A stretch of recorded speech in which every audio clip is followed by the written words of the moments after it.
Hello बच्चों, तो चलिए प्रश्न देखते हैं। और हमारा प्रश्न है, नीचे दिए गए तत्वों में M3 नेगेटिव आयन बनाने की उनकी प्रवृत्ति का सही बढ़ता हुआ क्रम क्या है।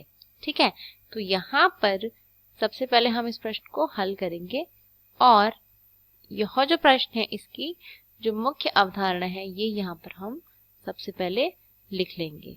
ठीक है, तो यह जो प्रश्न है ये इलेक्ट्रॉन बंधुता का है, क्योंकि हमें जो है M3 नेगेटिव आयन बनाने की बात करी है, यानी कि इसके लिए हमें इलेक्ट्रॉन लेना पड़ेगा, किसी भी तत्व को इलेक्ट्रॉन लेना पड़ेगा, क्योंकि इलेक्ट्रॉन लेने के बाद यानी कि इलेक्ट्रॉन ग्रहण करने के बाद ही वह अपने ऊपर नेगेटिव चार्ज लेकर आता है। ठीक है, तो यह जो प्रश्न है ये इलेक्ट्रॉन बंधुता का प्रश्न है। और अब हम सबसे पहले समझते हैं कि इलेक्ट्रॉन बंधुता क्या होती है। ठीक है, तो जब भी कोई तत्व क्या करता है, एक इलेक्ट्रॉन ग्रहण करता है। ठीक है, तो एक इलेक्ट्रॉन ग्रहण करने पर जो भी ऊर्जा उसमें से बाहर निकलती है, ठीक है, मैं लिख सकती हूं एक इलेक्ट्रॉन ग्रहण करने पर निकली हुई ऊर्जा की मात्रा। ठीक है, तो एक इलेक्ट्रॉन ग्रहण करने पर जो ऊर्जा की मात्रा बाहर निकलती है तत्व में से, उसे ही हम क्या कहते हैं, इलेक्ट्रॉन एफिनिटी या फिर इलेक्ट्रॉन बंधुता। ठीक है, अब देखिए क्या होगा जब हम M3 नेगेटिव बनेंगे। ठीक है, तो पहले हम विकल्प की तरफ अगर जाएं तो हमें सारे ही विकल्प में नाइट्रोजन, फास्फोरस, आर्सेनिक, एंटीमनी और बिस्मथ, यही 5 जो तत्व हैं ये दिए हुए हैं।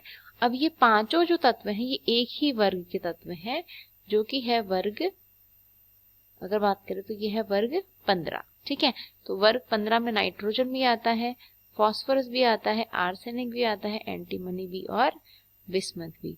तो इस एक ही वर्ग के तत्व जो हैं क्या बना रहे हैं, M3 प्लस बना रहे हैं, यानी 3 इलेक्ट्रॉन लेकर M3 माइनस बना रहे हैं। ठीक है, यानी 3 इलेक्ट्रॉन ले रहे हैं, ग्रहण कर रहे हैं। ठीक है, तो कौन आसानी से M3 नेगेटिव बना लेगा ये हमें बताना है। तो बहुत आसानी से M3 नेगेटिव बनाएगा जिसकी इलेक्ट्रॉन बंधुता सबसे अधिक होगी।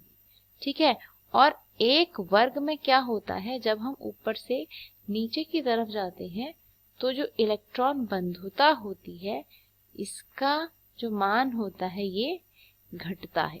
ठीक है, इसका मान घटता है, यानी जो ऊपर वाला है जैसे नाइट्रोजन, इसकी इलेक्ट्रॉन बंधुता सबसे अधिक होगी, फिर फास्फोरस, फिर आर्सेनिक, फिर एंटीमनी और लास्ट में बिस्मथ। ठीक है, और जिसकी इलेक्ट्रॉन बंधुता सबसे अधिक है जैसे कि नाइट्रोजन, तो वो क्या करेगा, आसानी से M3 नेगेटिव बनाएगा, यानी 3 इलेक्ट्रॉन आसानी से वही ले पाएगा।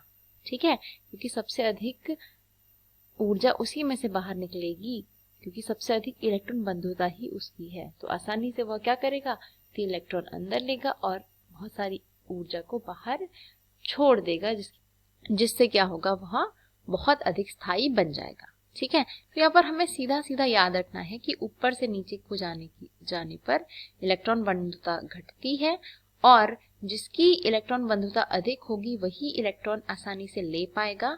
तो यहाँ पर इलेक्ट्रॉन लिया जा रहा है तो नाइट्रोजन जो है सबसे आसानी से ले लेगा, क्योंकि इसी की इलेक्ट्रॉन बंधुता सबसे अधिक है, यानी इलेक्ट्रॉन ग्रहण करने की कैपेसिटी इसी की सबसे अधिक है।